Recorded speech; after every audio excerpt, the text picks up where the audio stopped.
सिसोदिया की पत्नी से मिलने अस्पताल गए थे केजरीवाल, पर कर दी ऐसी हरकत कि लोगों ने लगा दी क्लास। कोई लिख रहा आपकी डिग्री किसी काम की नहीं, तो कोई लिख रहा इतनी गंदी बात तो कोई अनपढ़ भी नहीं बोले। क्या सीमा सिसोदिया से मिलने गए केजरीवाल ने अपनी राजनीतिक फायदे के लिए उड़ाया बीमारी का मजाक? केजरीवाल खुद को सबसे पढ़ा लिखा इंसान मानते हैं, पीएम मोदी को अनपढ़ बताते रहते हैं, लेकिन क्या उन्हें इतना भी नहीं पता कि किसी भी बीमारी का मजाक नहीं बनाना चाहिए, वो भी उस शख्स की पत्नी का जिन्होंने शुरू से उनका साथ दिया।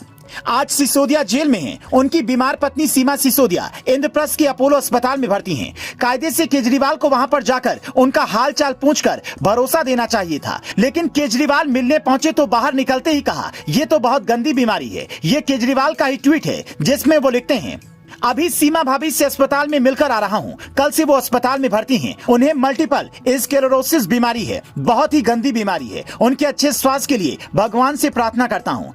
सिर्फ इतना ही नहीं, बल्कि केजरीवाल ने तो ये तक कह दिया कि मैं गेट से ही लौट आया क्योंकि कहीं भाभी जी मुझे थप्पड़ न मार दें। तो क्या केजरीवाल सीमा सिसोदिया को देखने नहीं बल्कि राजनीतिक फायदे के लिए गए थे? केजरीवाल की इस बात से लोग इतना नाराज हैं कि ट्विटर पर ही लोगों ने उनकी क्लास लगा दी। कोई लिख रहा है आपकी डिग्री किसी काम की नहीं, तो कोई लिख रहा है गंदी बीमारी लिखने की क्या जरूरत थी?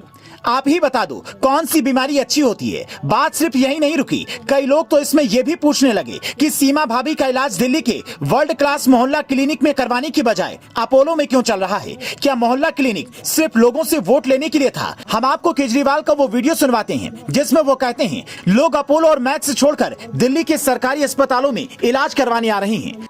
आज दिल्ली के अंदर लोग अपोलो और मैक्स में नहीं जाते, दिल्ली के सरकारी अस्पतालों में आते हैं। आज दिल्ली के अंदर लोग अपोलो और मैक्स में नहीं जाते, दिल्ली के सरकारी अस्पतालों में आते हैं।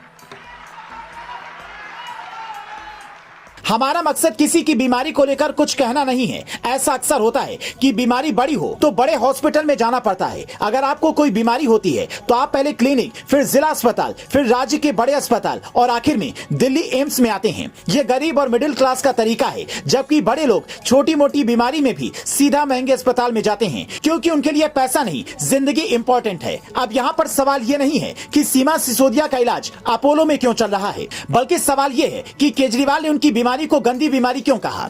मल्टीपल स्क्लेरोसिस दिमाग से जुड़ी ऐसी बीमारी है जिसमें व्यक्ति की याददाश्त खत्म हो जाती है, शरीर बिल्कुल कमजोर हो जाता है, उसे देखभाल के लिए किसी की जरूरत पड़ती है। ऐसे में कई ऐसी बीमारियां हैं जिनमें मरीज का दिमाग और अपने शरीर पर कंट्रोल नहीं रह जाता है। तो क्या केजरीवाल की नजर में वो सारी बीमारियां गंदी बीमारी की श्रेणी में हैं और ऐसे मरीजों के सामने वो जाकर कहेंगे तुम गंदी बीमारी की शिकार हो? केजरीवाल के ऐसा कहने के पीछे सियासी लाभ भी हो सकता है, क्योंकि ऐसी चर्चा है कि केजरीवाल अगर सिसोदिया की पत्नी से मिलकर आ जाते और ऐसी बात नहीं बोलते तो मीडिया में उन्हें जगह नहीं मिल पाती, लोगों को पता नहीं चल पाता कि सिसोदिया की पत्नी को असल में हुआ क्या है। अब चूंकि जनभावना जुड़ेगी तो इसे वो चुनाव में भुना पाएंगे कि सिसोदिया को ऐसे समय में भी जेल में रखा गया। पर कहते हैं कानून से बड़ा कोई नहीं होता। सिसोदिया घोटाले के आरोप में तिहाड़ जेल में बंद है। वो कोर्ट में जाकर ये कहते हैं कि मेरी पत्नी बीमार है, उनकी देखभाल के लिए जमानत दीजिए, तो जज साहब ने पहले ही कह दिया है कि जमानत नहीं मिलेगी। ऐसे में सवाल ये है कि क्या केजरीवाल ने सोच समझकर किसी प्लानिंग के मुताबिक ऐसी बात कही? क्योंकि हमारे यहाँ तो संस्कार ये कहते हैं कि अगर किसी को कोई बीमारी है तो उसे बताओ भी मत। गंदी बीमारी बोलना तो दूर की बात है, जो केजरीवाल के सच्चे समर्थक होंगे शायद वो भी इस बात से खफा हो जाएं।